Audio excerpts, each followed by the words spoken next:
Oi pessoal, tudo bem? Meu nome é Carla, sou professora de Química e hoje nós vamos ter uma aula sobre um conceito bem interessante, ou seja, conceitos que se confundem, que é sobre calor e temperatura.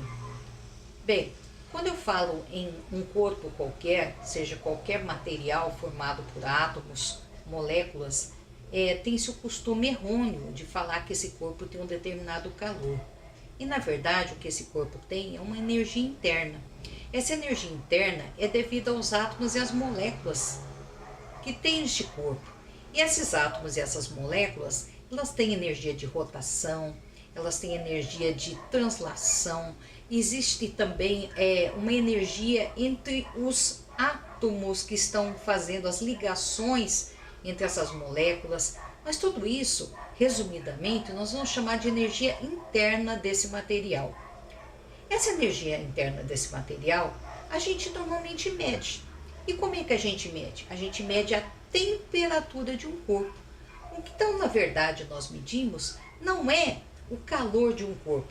O que nós medimos dentro da sua energia interna é a sua temperatura, o que a gente mede com termômetro.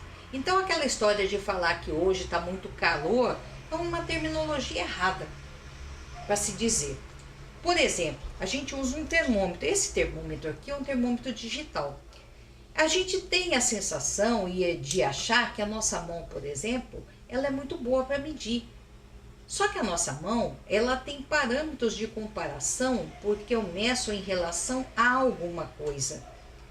Para dizer se alguém tem febre, eu meço em relação ao meu corpo. Então, eu comparo com uma outra temperatura. Por exemplo, aqui eu tenho 3 recipientes. Esses recipientes, eu tenho aqui um recipiente com água na temperatura ambiente, um recipiente com água na temperatura aquecida e um outro na temperatura gelada. Ah, mas como é que a gente vai saber isso? Vamos medir a temperatura, ok? Por exemplo, esse aqui. Este primeiro aqui, a temperatura dele está medindo 40 graus Celsius. Eu vou chegar mais perto para que vocês possam ver a temperatura. 40 graus Celsius. Muito bem. O segundo, vamos medi-lo. Podem ver que está baixando a temperatura.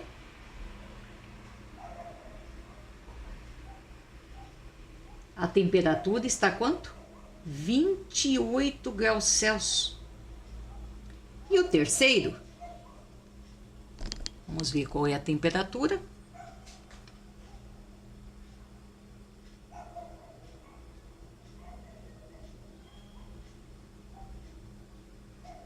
€22 Então, mostro para vocês que eles estão em temperaturas diferentes, ok? Muito bem. Só que a nossa mão, ela é muito enganosa. A gente pensa que a nossa sensibilidade, ela é boa, mas ela não é, gente. Por exemplo, eu vou citar para vocês. Eu vou colocar a minha mão, a mão direita aqui, nesse copo com a temperatura de 40. E esse meu outro, na temperatura baixa de 22 graus. E agora, o que eu vou fazer?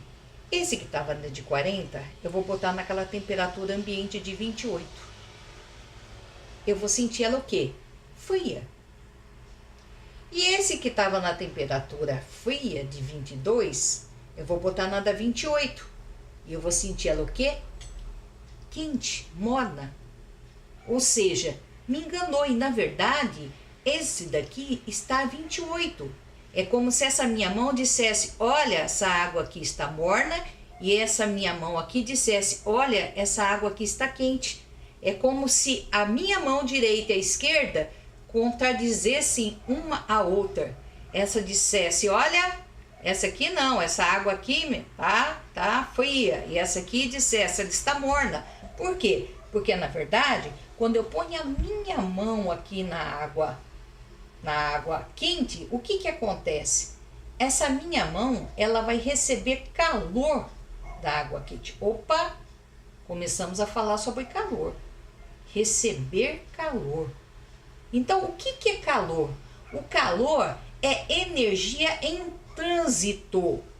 Eu não posso falar em ter calor, eu posso falar em transferir calor. O calor se transfere. O calor é fluxo de energia. O calor é transferido. Então, o calor, por exemplo, ele vai ser transferido da água aqui que está morna para a minha mão que está mais fria. Ah, então eu vou sentir. A partir do momento que a minha mão está morna, eu ponho ela na água fria, opa, eu senti na água em temperatura ambiente, o que que acontece? A minha mão que estava morna transferiu o calor para essa água fria e eu senti como se ela tivesse fria. Ela roubou o calor da minha mão. Ela roubou, porque sempre o calor, ele vai no sentido, o trânsito acontece da temperatura mais quente para a temperatura mais fria. Então, veja só, aqui da água quente foi para a minha mão. E da minha mão foi para a água fria, para a água da temperatura ambiente. Ah, então eu senti frio. Agora aqui é o contrário. A minha mão transferiu energia para a água fria. Quando eu boto a minha mão aqui na temperatura ambiente, eu sinto ela quente. Por quê? Porque essa temperatura ambiente que está mais quente que a minha mão vai transferir calor para a minha mão. Ok? Então agora ela transfere calor para a minha mão. Minha mão transferiu para a água e a água transferiu para a minha mão. Então vocês vejam que é fluxo de energia. Se eu tivesse apenas gravado o vídeo, você poderia falar, epa, parece que é uma coisa meio, né, esquisita. Por isso que eu medi com o termômetro antes para vocês verem. E eu gostaria que vocês fizessem isso em casa. Vocês fizessem o mesmo experimento. Colocassem lá uma água morna, uma água na temperatura ambiente e uma água gelada. E fizesse um experimento para vocês entenderem. Colocando primeiro na água gelada, depois botando na temperatura ambiente, e depois na água morna botando na temperatura ambiente, para vocês entenderem como é que a nossa mão, ela realmente não é um instrumento perfeito de medição, porque ela faz sempre essa comparação de fluxo. Por isso que a gente às vezes põe a mão aqui, vai botar em alguém, tudo bem, é um parâmetro de comparação, serve. Quando você não tem nenhum aparelho em mãos na hora. Mas não é o melhor, não é o confiável, vamos dizer assim, tá? Então, primeiro, vamos lá. Quando eu penso em temperatura, eu penso em quê? Em medir a agitação das moléculas, medir essa energia interna.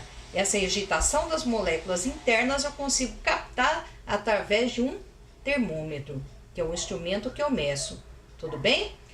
Bem, o calor é o fluxo de energia que sempre acontece do meio do sistema mais quente para o mais frio, até que aconteça um equilíbrio térmico. Se eu deixar aqui, se eu encostar um no outro, por exemplo, esses três sistemas aqui, vai acontecer que daqui a um pouco os três vão estar na mesma temperatura. Os três vão entrar em equilíbrio térmico e se você somar as três temperaturas, dividir por 3, vai chegar num equilíbrio térmico com o meio ambiente. É claro que se eu isolasse esse sistema, eu poderia pensar em somar e dividir por 3, fazer a média. Como ele está em equilíbrio com o meio ambiente, aí é o sistema aberto, eu já não posso fazer isso. Bom, até falando nisso, pessoal, em sistemas, eu queria até fazer uma outra pergunta para vocês. Por exemplo, se eu pegasse uma água, tá? E colocasse agora gelo. A pergunta para vocês é a seguinte: água com gelo. O gelo está esfriando a água ou a água está esfriando o gelo? Qual seria a forma correta de dizer de acordo com a teoria de calor? Bom, se o calor se transfere do mais quente, o fluxo, para o mais frio, então o certo seria dizer o quê? que a água está esquentando o gelo. É esquisito falar isso, né? Porque a gente fala assim, não, eu vou esfriar minha bebida colocando um gelo. Então é óbvio que na linguagem popular, algumas coisas da área científica tornam-se um pouco estranhas, igual a gente dizer, hoje está calor, está frio. Né? Então a gente acaba usando alguns termos do popular, vamos dizer assim, um pouco diferentes. Assim como a gente fala, está derretendo o gelo, a gente sabe que a palavra não é derreter, é fundir. Mas no popular as pessoas usam está derretendo. Né? Então a gente fala assim, o gelo está fundindo no meu copo. Então às vezes assim soa um pouco estranho quando a gente vai usar isso no nosso dia a dia. Bom, uma outra coisa importante é a gente pensar em sistema. Quando a gente está falando aqui, eu queria até chamar a atenção de vocês, né? Quando a gente fala em sistema, sistema é todo espaço do universo sujeito a minha observação. Então se eu estiver olhando para esse copo aqui e estiver observando a temperatura dele, observando o que vai acontecer com ele, ele é meu sistema nesse momento. Tudo que está ao redor do sistema é chamado de vizinhança. Esse sistema pode ser aberto, fechado ou isolado. Esse sistema aqui, por exemplo, é aberto. Por quê? O que é o sistema aberto? Ele troca energia e ele troca matéria. Inclusive, ele vai evaporar. Então, ele troca a matéria com o ambiente. Todo o ciclo hidrológico é aberto. Aqui vai evaporar, vai trocar matéria e vai trocar energia com o meio ambiente. Gente, se eu falasse para vocês uma lata de conserva, é aberta ou fechada, isolado? Alguém poderia falar, isolado. Não, não é isolado. Porque ela troca energia. Se eu esquentar essa lata, botar ela no sol ali, deixar ela no sol. Se eu deixar ela no sol, por condução, por irradiação, o sol chega aqui, e por condução a energia passa para dentro e para fora. Então vai ter condução de calor dentro dessa lata, do mais quente para o mais frio. Tá? Então esse aqui não é um sistema isolado, ele é um sistema fechado. Se a garrafa térmica funcionasse perfeitamente, ou seja, sem abrir e fechar toda hora, etc., que nem a gente usa, ela seria um sistema isolado, seria um sistema perfeito. Infelizmente não existem sistemas perfeitos no cotidiano. Seria perfeito se a gente fechasse, deixasse ela quieta ali e ela funcionasse perfeitamente, não tivesse defeito.